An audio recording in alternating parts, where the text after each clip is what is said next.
கரெக்ட்டா 1 மந்த்க்கு முன்னாடி நம்மளுக்கு நியூ இயர் வந்திருக்கும். ஸோ அந்த நியூ இயர் ரெசல்யூஷன்ல நாம நல்லா பிளான் போட்டு, நான் இந்த வருஷம் சூப்பரா பிளான் பண்ணுவேன். இந்த பிளான் பண்றதுனால நான் நிச்சயமா வளருவேன். என்னோட மார்க்ஸ் ஹை ஆகும். நான் சூப்பரா கான்சன்ட்ரேட் பண்ணுவேன். அப்படின்னு சொல்லி எல்லாருமே நெனச்சு வச்சிருக்கோம். ஆனா நம்ம கிட்ட இருக்க ஒரு பிரச்சனை என்ன தெரியுமா? நாம பிளான் பண்றதுல மட்டும் தான் கிங்கா இருக்கோம். ஆனா ஆக்ஷன்னு வரும்போது நாம அத செய்ய மாட்றோம். இதுதான். ஸோ அத செய்யாம இருக்க நெறைய விஷயம் செய்வோம். நம்ம YouTubeல வந்துட்டு ஸ்க்ரோல் பண்ணுவோம். இன்னும் நெறைய பண்ணுவோம். எத மட்டும் பண்ண மாட்டோம்னா, ஸ்டார்ட் மட்டும் பண்ண மாட்டோம். நம்ம ஒரு விஷயம் பிளான் பண்ணியிருப்போம். அத ஸ்டார்ட் மட்டும் பண்ண மாட்டோம். எஸ். ஸோ இந்த வீடியோல இந்த ப்ரோக்ராஸ்டினேஷன நீங்க எப்படி பீட் பண்ண போறீங்கன்னு தான் பார்க்க போறீங்க வித் மீ ஜெயஸ்ருதி. ஸோ வீடியோக்குள்ள நம்ம போலாமா பசங்களா? எஸ். ஆனா ஒரு விஷயம் தெரிஞ்சுக்கோங்க. இதுல நீங்க மட்டும் தனியாள் கிடையாது. இந்த மாரி உலகத்துல நெறைய பேர் இருக்கோம் இன்க்ளூடிங் மீ. ஸோ நம்ம எல்லாருமே செய்ற ஒரே தப்பு என்ன தெரியுமா? ப்ரோக்ராஸ்டினேஷன லேசினஸ்ன்னு எடுத்துக்கிறோம். நம்ம ரொம்ப லேசியா இருக்கோம்னு நெனச்சுட்டு இருக்கோம். ஆனா அது உண்மை கிடையாது. நாம ரொம்ப டிஸ்கம்ஃபர்ட்டா ஃபீல் பண்றோம் இந்த உலகத்துல. அதனால தான் நம்மளால ப்ரோக்ராஸ்டினேட் பண்ண முடியுது. ஸோ அதனால தான் ஒரு விஷயத்த நம்ம தள்ளி தள்ளி போட்டுக்கிட்டு இருக்கோம். ஸோ இந்த ப்ரோக்ராஸ்டினேஷனுக்காக இன்டர்நெட்ல நெறைய விஷயம் சொல்லியிருக்காங்க. ஈவன் நம்மள டு டூ லிஸ்ட் செய்ய சொல்லியிருக்காங்க. நம்மளோட டேஸ பிளான் பண்ண சொல்லியிருக்காங்க. ஸ்டடி பிளான் போட சொல்லியிருக்காங்க. நம்மளோட டேஸ பக்காவா பிளான் போட்டு செஞ்சா கூட, கரெக்ட்டா அந்த டைம் வரும்போது, நம்ம என்ன செய்யறதுன்னு தெரியாம ஃப்ரீஸ் ஆகி தான் நிக்கிறோமே தவிர, அந்த டைம்ல செய்ய வேண்டிய வேலைய எக்ஸிக்யூட் பண்ண மாட்றோம். இதுதான் நம்மளோட பிரச்சனை. ஏன்னா, நாம ரொம்ப டிஸ்கன்ஸ்டினேட்டா இருக்கோம். நாம ப்ரோக்ராஸ்டினேட் பண்றோம். நம்மள நாமளே கன்வின்ஸ் பண்ணி, இத அப்புறமே பார்த்துக்கலாம்னு சொல்றோம். இந்த ப்ரோக்ராஸ்டினேட்டடுக்கு முக்கியமான காரணம் என்ன தெரியுமா? நாம ரிசல்ட் ஓரியன்டடா இருக்கோம். நம்ம ஒரு விஷயத்த பண்றோம். ஒரு நியூவா ஒரு டாஸ்க் எடுக்கிறோம். இந்த டாஸ்க்கால இதுக்கு கிடைக்கக்கூடிய அப்டேட்டும் சரி, நம்ம வந்து எக்ஸ்பெக்ட் பண்ற விஷயம் உடனே கிடைச்சிரும்னு நம்புறோம். ஸோ இந்த எக்ஸ்பெக்டேஷன் தான் நம்ம கிட்ட இருக்கிற பிரச்சனை.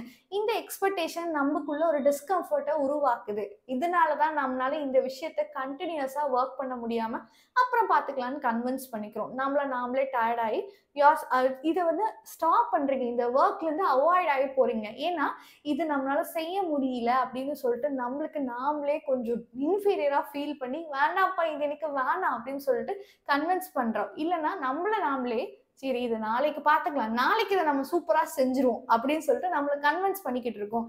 இதுதான் நம்ம கிட்ட இருக்க பிரச்சனை. அதுக்கு பதிலா இத இப்படி பாருங்க. பெர்ஃபெக்ட்ட நோக்கி போனோம் அப்படின்னா, நம்ம கீழ போய்க்கிட்டே இருக்க வேண்டியது தான். நம்மளுக்கு ஒரு பெர்ஃபெக்ட்டான ஸ்கோர் வேணும். நான் இன்னைக்கு பிராக்டிஸ் பண்ணா நாளைக்கு எனக்கு அவுட்புட் கிடைக்குதுன்னா, நோ. அப்படி வராது. நீங்க ஒரு விஷயத்த செய்யுங்க. எக்ஸ்பெக்ட் பண்ணாதீங்க. இம்ப்ரூவைசேஷன நம்பாதீங்க. செஞ்சுக்கிட்டே இருங்க. Keep on moving. நம்மளோட ஒரே ஜாப் மூவ் ஃபார்வர்ட். முன்னாடி போய்க்கிட்டே இருங்க. அப்பதான் ஒரு விஷயம் நம்மளுக்கு கிளிக் ஆகும். இப்படி போய்க்கிட்டே இருக்கும்போது தான் நம்மளுக்கு ஒரு விஷயம் பெர்ஃபெக்ட்டா வரும். ஸோ ஒரு விஷயம் நம்மளுக்கு கரெக்ட்டா வரணும். ஒரு சயின்ஸ்ல இருக்க ஸ்டேட்மெண்ட்ஸ் நம்ம பக்காவா சொல்லணும் அப்படின்னா, அதுக்கு முன்னாடி 10 டைம் நம்ம பிராக்டிஸ் பண்ணியிருக்கணும். அப்ப மட்டும் தான் அது நம்மளுக்கு பெர்ஃபெக்ட்டா வந்திருக்க முடியும். அப்பதான் நம்மளுக்கு மார்க் ஸ்கோரிங் ஹையா இருக்கும். ஒரு விஷயம் நம்மளுக்கு கரெக்ட்டா வரலன்னா, அதுக்கு முன்னாடி 10 டைம் நம்ம வேலை செய்யலன்னு அர்த்தம். ஸோ நீங்க ப்ரோக்ரஸ் பண்றது மட்டும் நெனச்சுக்கோங்க. ஈவன் ஒரு டேல 10 மினிட்ஸ் தான் வொர்க் பண்றீங்கன்னா, அத என்ஜாய் பண்ணி பண்ணுங்க. ஸோ இந்த 10 மினிட்ஸ நான் பக்காவா பண்ணிட்டேன். எனக்கு இந்த 10 மினிட்ஸ் வொர்க் சாட்டிஸ்ஃபைடா இருக்கு. நான் இந்த 10 மினிட்ஸ் படிச்சது எனக்கு புடிச்சிருக்குன்னு சொல்லிட்டு உங்களுக்கு நீங்களே செலிப்ரேட் பண்ண ஸ்டார்ட் பண்ணுங்க. இந்த 10 மினிட்ஸ் அதுக்கப்புறம் 20 மினிட்ஸ் ஆகும். அதுக்கப்புறம் 1 ஹார் அதுக்கப்புறம் 2 ஹார்ஸ்ன்னு எந்த ஒரு ப்ரோக்ராஸ்டினேஷனும் இல்லாம இவ்ளோ மணி நேரம் கூட நம்மளால வொர்க் பண்ண முடியும். எப்போ உங்கள நீங்களே செலிப்ரேட் பண்ண ஸ்டார்ட் பண்ணா. இதுலருந்து நம்மளுக்கு என்ன புரியுதுன்னா, கன்சிஸ்டன்சி நம்மளோட பெர்ஃபெக்ட்ட அடிச்சு தூக்கிரும். சரிங்களா? அப்ப நம்ம கன்சிஸ்டன்ட்டா வொர்க் பண்றது மட்டும் தான் மேண்டட்டரி. ஸோ இதுக்கெல்லாம் தாண்டி இன்னொரு விஷயம் இருக்கு. Take small task. ஏன்னா பிக் டாஸ்க்க ஃபர்ஸ்ட் டேவே தூக்கிட்டு வந்து வச்சீங்கன்னு வச்சுக்கோங்களேன், மொத நாளே தோத்துருவோம். இது நம்மளுக்கு வேண்டாம். ஏன்னா ஒவ்வொரு விஷயத்தையும் குட்டியா எடுத்துக்கோங்க. இப்ப டேபிள் ஹைட் இவ்ளோ இருக்கு அப்படின்னா, நான் இவ்ளோ தூரத்துல தான் இருக்கேன் அப்படின்னா, என்னால ஜம்ப் பண்ண முடியாது. பிரெயின் டயர்ட் தான் ஆகும். அதனால அந்த வேலைய நம்ம செய்யாம தான் வைப்போம். அதனால அந்த வேலை தள்ளி தள்ளி தான் போய்க்கிட்டு இருக்கும். ஸோ அதனால தான் சொல்றேன். பிக் டாஸ்க்க எடுத்துக்காதீங்க. ஒவ்வொரு ஸ்மால் டாஸ்க்கா எடுத்துக்கோங்க. நம்ம டெய்லி கொஞ்சம் கொஞ்சமா லெவல் அப் பண்ண தான் நம்மளுக்கு அந்த விஷயம் கிடைக்கும். டெய்லி 20 மினிட்ஸ் எக்ஸ்பெக்ட் பண்ணுங்க. டெய்லி 20 மினிட்ஸ் வொர்க் பண்ணிக்கிட்டே இருங்க. உங்களுக்கு நீங்களே இம்ப்ரூவ் ஆகுறது தெரியும். ஒவ்வொரு லெவலா ஜம்ப் பண்ணி போவோம். இதனால நம்மளுக்கு கான்ஃபிடன்ஸ் ஹையா வரும். ஸோ இந்த கான்ஃபிடன்ஸ் தான் நம்மளுக்கான எனர்ஜிய பூஸ்ட் பண்ணும். நம்ம ரொம்ப நேரம் வொர்க் பண்ணணுன்ற அந்த எனர்ஜிய இந்த கான்ஃபிடன்ஸ் தான் கொடுக்கும். மறந்துடாதீங்க. ஸோ இந்த கான்ஃபிடன்ஸ்க்காக பயங்கரமா ஒர்க் பண்ணலாம். நாம விளையாடுற கேமா இருக்கட்டும், லாக்டவுன்ல நிறைய பேர் கேம்ஸ் விளையாண்டோம். பப்ஜியா இருக்கட்டும், ஃபைவ் ஃபயர்ஸா இருக்கட்டும், இது எல்லாமே விளையாண்டோம். அப்போ ஒரு விஷயம் மறந்துட்டீங்களா, நம்ம ஒவ்வொரு லெவலா தான் வின் பண்ணி போகணும். கடைசி லெவலுக்கு ஒட்டுக்கா போகணும்னு நினைச்சா கேம் ஓவர்னு சொல்லிட்டு நம்மளுக்கு டைட்டில் கார்டு போட்டு வெளியே அனுப்பிச்சிருவாங்க.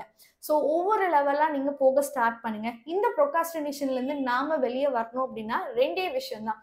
ஸோ ஃபர்ஸ்ட், நீங்க பெர்ஃபெக்ட் ஸ்கோரை எங்கேயாச்சும் எதிர்பார்த்துக்கிட்டு இருக்கீங்கன்னா அதை எதிர்பார்க்காதீங்க. நம்ம வேலை செய்யறோமா இல்லையா அதை மட்டும் ஃபோக்கஸ் பண்ணுங்க.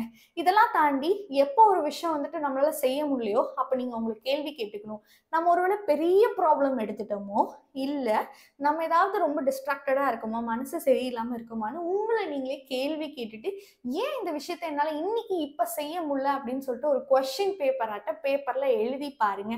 உங்களுக்கான ஆன்சர் உங்களுக்கே கிடைக்கும். ஸோ அதுக்கான சொல்யூஷன் நீங்களே கண்டுபிடிச்சு அப்பவே சால்வ் பண்ணி அப்பவே அந்த விஷயத்த செய்ய ஆரம்பிச்சிருவோம். ஒரு விஷயத்த நம்ம தள்ளி போட மாட்டோம். இந்த ப்ரொக்ராஸ்டினேஷன் பண்ற விஷயத்துல நான் உங்களுக்கு ஹெல்ப்ஃபுல்லா இருப்பேன். ஸோ மறக்காம இப்ப நீங்க கமெண்ட் பண்ணுங்க, I really want to win this battle, நான் இந்த பேட்டில் நிச்சயமா வின் பண்ணுவேன் அப்படின்ற உங்களை நீங்களே பிலீவ் பண்ணி இனிமே ஸ்டார்ட் பண்ணுங்க. இந்த ஒரு விஷயத்துல நீங்க தனியா கிடையாது. டெய்லியுமே 20 மினிட்ஸ்க்கான டார்கெட் நம்மளோட கம்யூனிட்டி போஸ்ட்ல ஸ்டடி பிளானா வரும். ஸோ அதை மறக்காம டவுன்லோட் பண்ணி பாருங்க பசங்களா. ஓகேங்களா?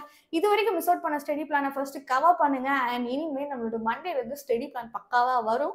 ஸோ அதை மறக்காம டெய்லியும் படிச்சு பாருங்க. இதெல்லாம் தாண்டி மேக்ஸ்ல உங்களுக்கு பெரிய கஷ்டமா இருக்க எல்லா ப்ரோக்ராமையும் நம்மளுக்கு ஈஸியா புரியுற மாதிரி ஒரு 1 மினிட்ஸ்ல ஸ்டோரியா சொல்லிக்கிட்டு இருக்கோம்.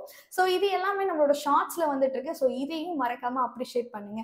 இதுல வேற என்ன சம்ஸ்லாம் உங்களுக்கு வேணும்னு சொல்லிட்டு மறக்காம அதையும் நம்மளோட கமெண்ட் செக்ஷன்ல சொல்லுங்க. இதெல்லாம் தாண்டி இது வரைக்கும் போன எல்லா 1 மினிட் ஸ்டோரிஸையும் நான் PDF கொடுத்துருக்கேன்.